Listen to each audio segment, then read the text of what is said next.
Salutations, respected viewers. I am George from Ireland, and this video is about Venezuela and the Monroe Doctrine. So what is going on in Venezuela? For a few months, the country's been racked by protests. So President Nicolas Maduro is still ruling there, but his situation is not easy.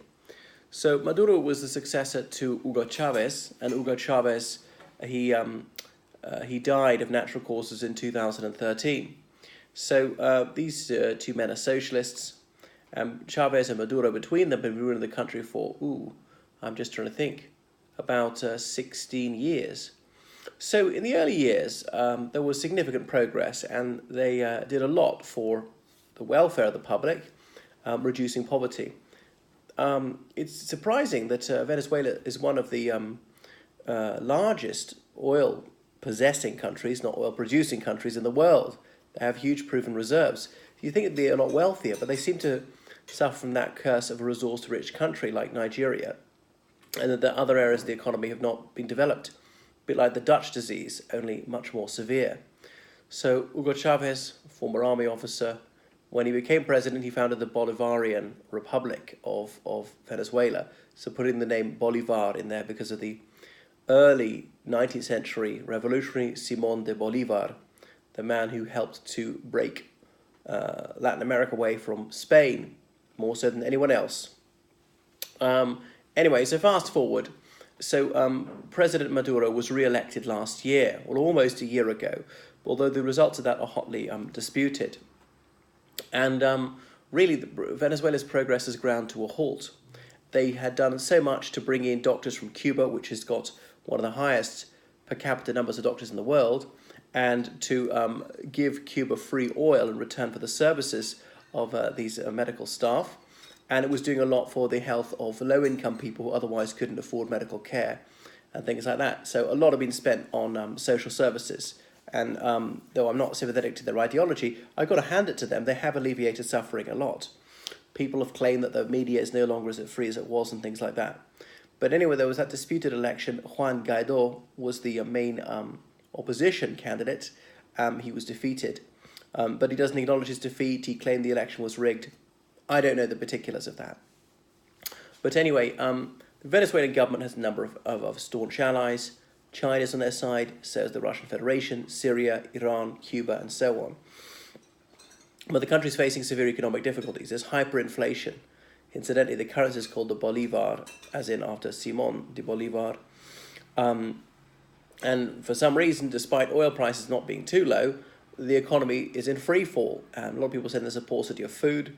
Now, Maduro is saying there is no dearth of food. We have ample comestibles available. Others are complaining of malnutrition, and he was refusing to let food aid convoys in from neighboring countries because saying the United States will use this to overthrow him. They might be hiding weapons in that. So Juan Guaido has called for the army to oust Maduro, saying Maduro is not the rightful president, that Guaido is the rightful president.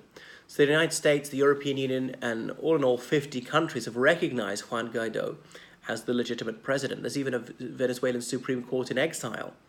So supposedly there was some plan where Maduro would be given free passage to Guatemala, immunity from prosecution, blah, blah, blah. A lot of his cabinet would be involved in the transitional government, but it hasn't come to pass.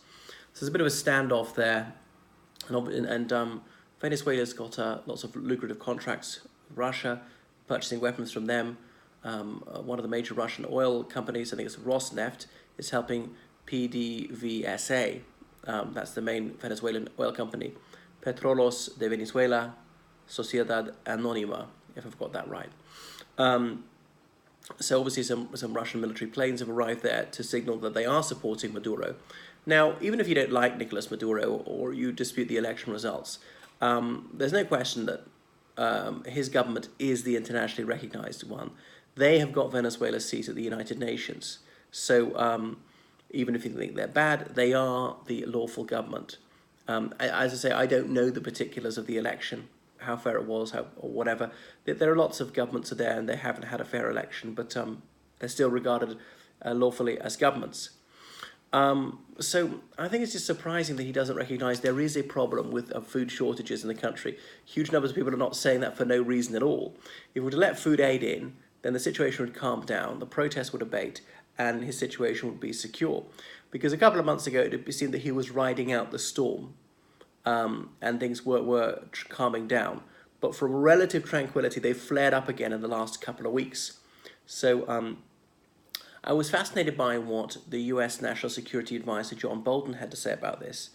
John Bolton said, with regard to Russia, they ought to withdraw their forces. This is the Western Hemisphere.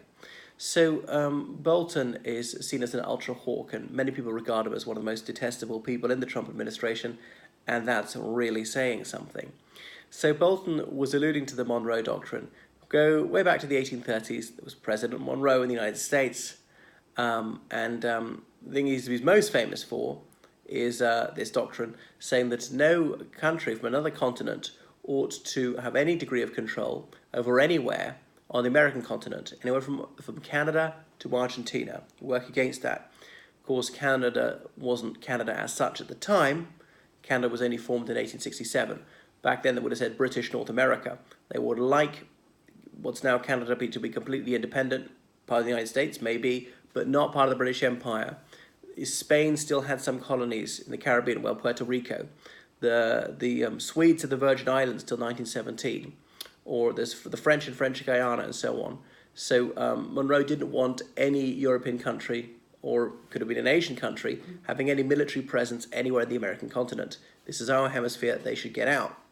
Now, of course, you see the Truman Doctrine of 1948, and he turned that on its head, was the United States should have a presence all over the world in their anti-communist crusade. The thing is, you could say, well, if the sauce for the goose must be sauce for the gander. Two can play at this game. Russians can easily say, well, the near abroad, the former Soviet Union, that's really a vital national security interest to us.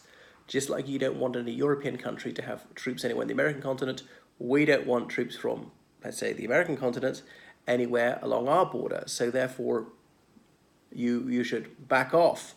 You know, Latvia, Lithuania, and Estonia shouldn't be part of NATO and all the rest of it. So Monroe is also famous for helping set up Liberia as a place for free African Americans to go and settle, because free black people and whites couldn't possibly live side by side. That was a ludicrous racist belief at the time. So some free African Americans moved to Liberia. That's why Monrovia is the capital of Liberia, as in named in honor of James Monroe. So what's going to happen here in Venezuela? It's perhaps a fool's errand to guess. I thought that Maduro was out of the woods, but apparently not. There may be negotiations. The army appears to be sitting on the fence on this one. They could go for him, could go against him. Some of the National Guard apparently have come inside of Guaido. Thankfully, so far, hardly anybody has been killed. I'm not quite sure why, European Union countries care so deeply about who's the president of Venezuela. But there we are. I mean, Venezuela matters. Well, it's got 31 million people. It's quite large in area. But really, it's oil. It should be doing far better. So Maduro, I can't say he's been a superb president, that it's reached this stage. But really, the United States doesn't have the right to dictate who has their troops where. If Venezuela wishes to form an amicable relationship with another country such as Russia and invite their troops in to help them, of course, they're absolutely entitled to do so. They're a sovereign state.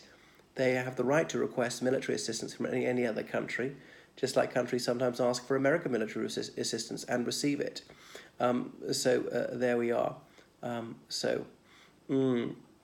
Hard to see how the situation will be resolved.